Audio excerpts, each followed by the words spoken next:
Continuamos en estos pasajes de los Hechos de los Apóstoles, donde Pablo y Bernabé han estado anunciando la buena noticia a muchos. En primer lugar, iban a la sinagoga, muchas veces eran rechazados, entonces después predicaban a los gentiles. En aquella época la palabra gentiles se refería a aquellos que no conocían a Dios, no tenían una práctica de Dios, del Dios Yahvé, fundamentalmente. O sea, no es que fueran ateos. En la antigüedad nunca existió el ateísmo. Era una cosa muy rara. Cierto que cada uno podía tener sus opiniones sobre los dioses. Podían decir, esos dioses tan horribles, o qué dioses tan buenos he tenido. Pero nadie decía, no hay Dios. No, eso era imposible. No existía el ateísmo. Entonces, los gentiles eran aquellos que creían en otros dioses que no era el Dios Yahvé. Y entonces ellos les predican. ¿Por qué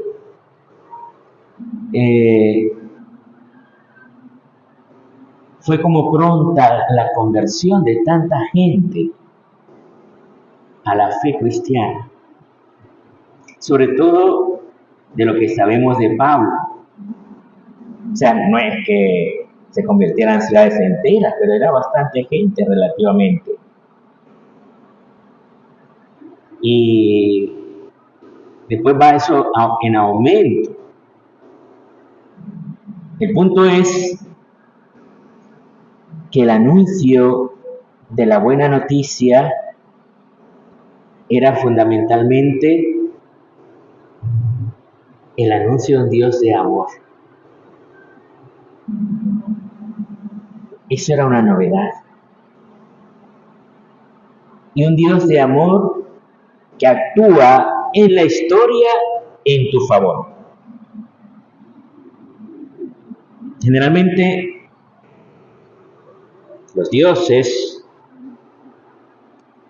o tú les dabas culto, o ellos se te venían encima con maldiciones o con no sé qué historias y cosas.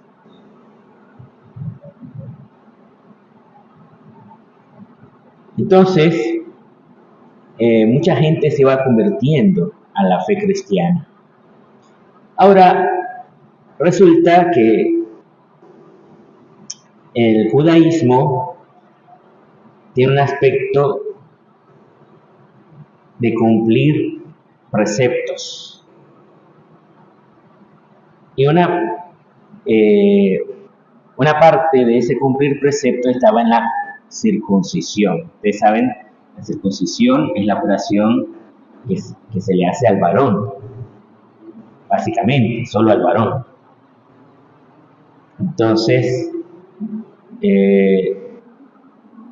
¿por qué se oponen Pablo y Bernabé? Porque ellos insisten en que el evangelio es gratuito. Tú no tienes que hacer nada para que Dios te dé la salvación. Entonces, el imponer la circuncisión es no haber entendido la religión de Yahvé. Porque la circuncisión no era algo necesario para la salvación. Simplemente era un signo de entrar a la pertenencia del pueblo de Dios. Pero el cristiano no necesita hacer eso porque nuestra entrada al pueblo de Dios se hace a través del bautismo. Por lo tanto, la circuncisión era algo innecesario. No era necesario. Esta es la insistencia de Pablo y Bernabé. ¿Por qué vamos a imponer algo que no es necesario? Aparte, para un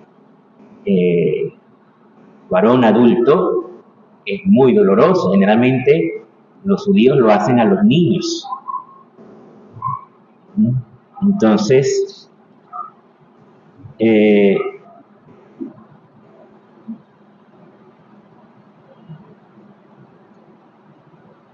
esto es lo que al final se decide, iluminados por el Espíritu Santo. Esa circuncisión no es necesaria. Es mucho más importante, van a decir los apóstoles, evitar la fornicación. Eso sí, evitar el pecado. Y en el Evangelio se nos habla del amor. Y fíjense que aquí hay algo fundamental. Dice, no sois vosotros los que me habéis elegido, soy yo quien os he elegido y os he destinado para que vayáis y deis fruto. Y vuestro fruto dure. A veces nosotros pensamos, bueno, yo estoy aquí porque yo decidí venir. Y sí, en parte sí, obvio que es verdad. Cada uno de nosotros decidimos venir a la iglesia. Pero lo que Jesús dice es que el primero que nos eligió es Dios. Él nos eligió a nosotros para llenarnos de su amor. Para eso. O sea, ni siquiera te eligió para que tú digas, bueno, me eligió para que yo me porte bien. No, te eligió para llenarte de su amor y de esta manera tú puedas dar frutos. De eso vamos a hablar después, de los frutos del Espíritu Santo. Pero fundamentalmente son frutos del amor de Dios. Por ejemplo, en el matrimonio, ¿qué hace que un esposo pueda perdonar a una esposa si es infiel? O viceversa, que la esposa pueda perdonar al esposo si es infiel. No es porque él se lo merezca. No, porque el perdón nunca se merece. Cuando el perdón se merece, ya no es perdón. Porque es algo correspondido, es una gratitud. ¿Verdad? El perdón se merece si yo veo que se arrepintió, que ya no lo volvió a hacer, que fue firme en su decisión. No, el perdón es gratuito.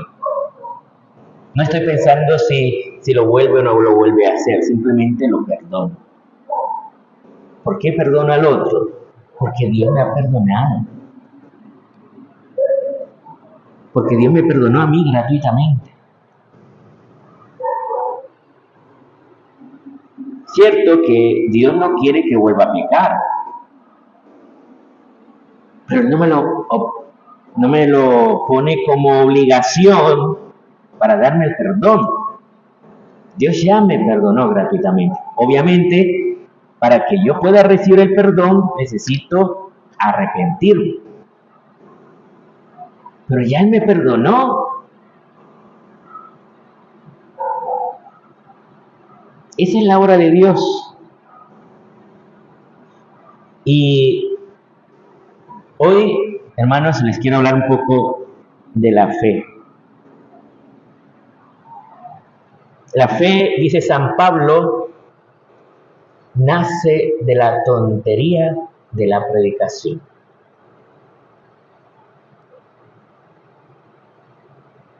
O sea, cuando se predica, la gente se convierte. Fíjense que, por ejemplo, cuando vinieron los españoles, había un mandato de la corona española. El mandato era que todos los misioneros tenían que aprender las lenguas indígenas. De hecho, está comprobado que cuando llegaron las independencias a América, las lenguas más habladas eran las lenguas indígenas en América. Por ejemplo, en México, la lengua más hablada era el náhuatl, no era el español. Los españoles no impusieron el español. ¿Saben quién impuso el español como lengua oficial de México? Benito Juárez. Y Benito Juárez resulta que era indígena. Un indígena que no le gustaba a los demás indígenas. De hecho, no permitió que sus hijos se casaran con indígenas. Mandó a que sus hijos se casaran a Francia. Solo con gente ojos azules y piel blanquita. ¿Sí? ¿Verdad? No quiso que se casaran con indios pata rajada. ¿Sí? Entonces, sin embargo, ¿verdad? La fe entonces nace de la predicación. A nosotros se nos predicó cuando éramos pueblos, o sea, porque cuando dominó aquí España, todo esto era España. No es que esto era la colonia española, no, todo eso era España. Ellos nunca pensaron en una colonia. Simplemente ellos decían, esto es parte de España. Ya está. ¿Verdad? Y los indígenas eran considerados súbditos de la corona española. O sea, eran considerados españoles. No hacían distinción. Estos son indígenas y estos son españoles. No, todos españoles. A todos los llamaban españoles. Nunca hicieron la distinción. Y ellos predican.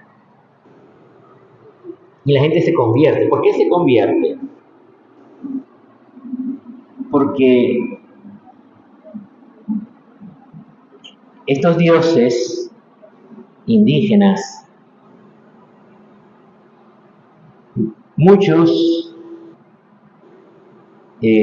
sobre todo en los pueblos más avanzados que habían, que eran, por ejemplo, los mexicas, los incas,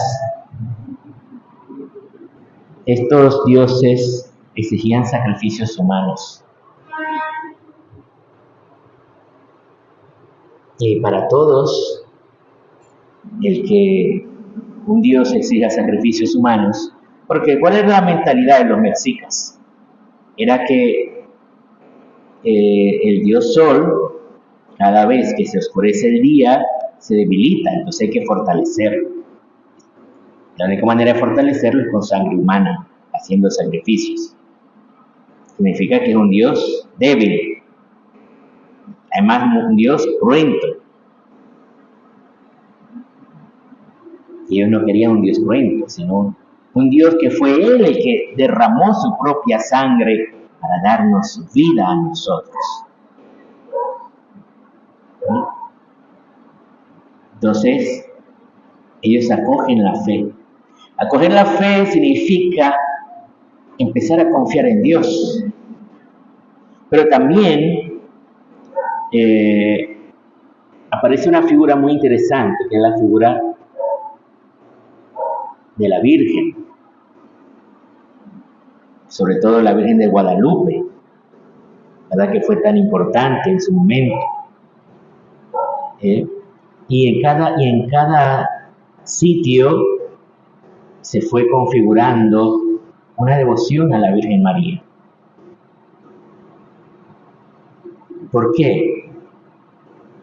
Porque unidos a este Dios de amor, hay una madre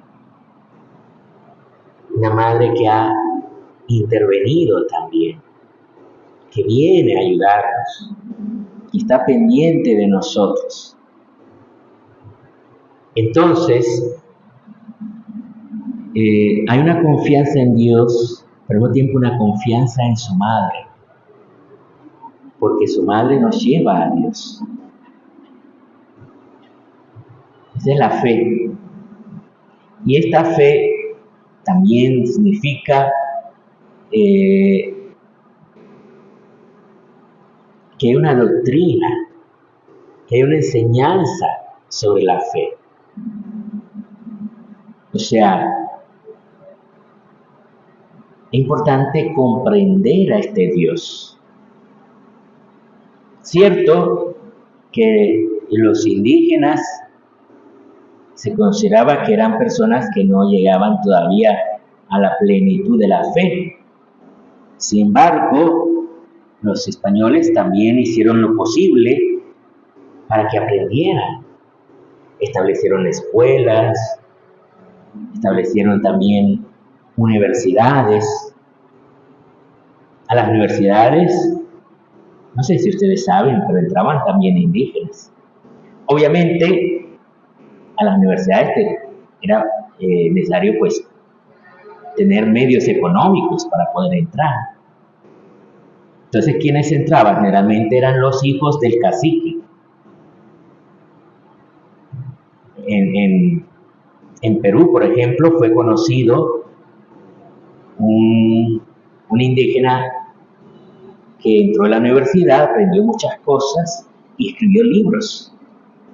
Uno que se llamó el Inca Garcilaso de la Vega. ¿Sí? Era un indio. Al mismo tiempo era hijo de española, ¿verdad? Entonces, él tuvo la oportunidad de estudiar porque eran de la nobleza incaica, tenían medios y estudió. O sea que las universidades eran abiertas para todos. Ciertamente hubo españoles pobres que nunca entraron a la universidad, que solo se dedicaban al trabajo en el campo o al trabajo en otras cosas. Pero las universidades eran abiertas para que todos pudieran estudiar, igual que los hospitales, que eran abiertos para todos los que necesitaran ser atendidos. Entonces,